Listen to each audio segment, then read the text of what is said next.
जिस धर्म के बल पर ही यह देश स्वतंत्र हुआ है, वह अहिंसा को मानने वाले पुजारियों के प्रति अगर आपके प्रति इतनी घृणा है तो मैं कभी स्वीकार नहीं कर सकता कि आप राम भक्त हैं या राम की उपासना करने वाले हैं।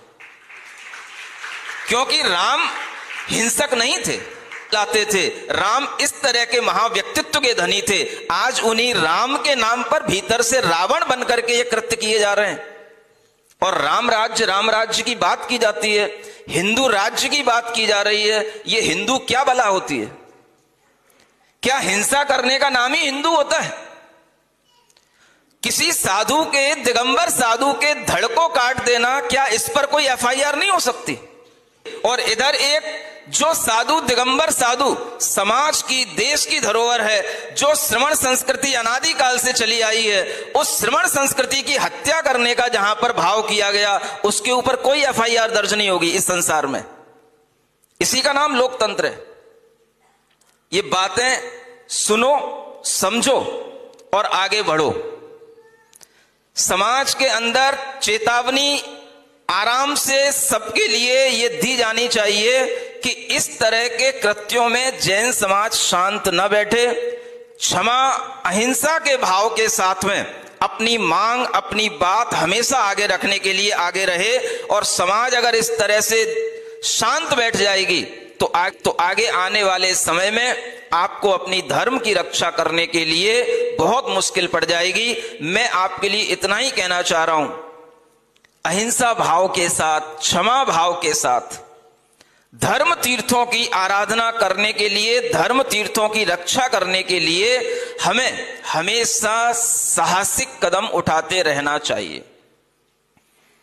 डराने की जरूरत नहीं है, डरने की जरूरत नहीं है। हमें तो मरना ही सिखाया गया है। अगर आचार्य महाराज हमें आदेश दे दें तो आज भी हम गिरनार की यात्रा करने जा सकते हैं और हम अपना धड़ कटवाने को तैयार है। ये बात ध्यान में रखना कि ये जैन साधु कभी मृत्यु से डरते नहीं है, लेकिन आपकी वह हिंसा, आपका वह अत्याचार जब इतिहास में लिखा जाएगा तो इतिहास कभी आपकी प्रशंसा नहीं करेगा, इतिहास कभी आपको माफ नहीं करेगा। मरना जीना ये तो बहुत छोटी मोटी बातें हैं हम लोगों के लिए, और हम तो सिर पर कफन बांध के ही चलते हैं।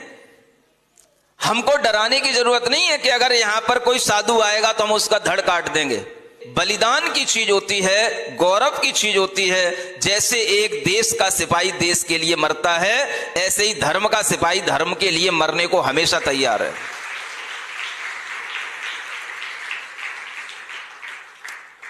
आज की इस समाज के अंदर जहां सौहार्द का वातावरण होना चाहिए था, जहां आपस में सद्भावना का वातावरण होना चाहिए था, वहां पर इस तरह का वातावरण अगर बनेगा तो ये देश की राजनीति अच्छी राजनीति नहीं कहलाएगी।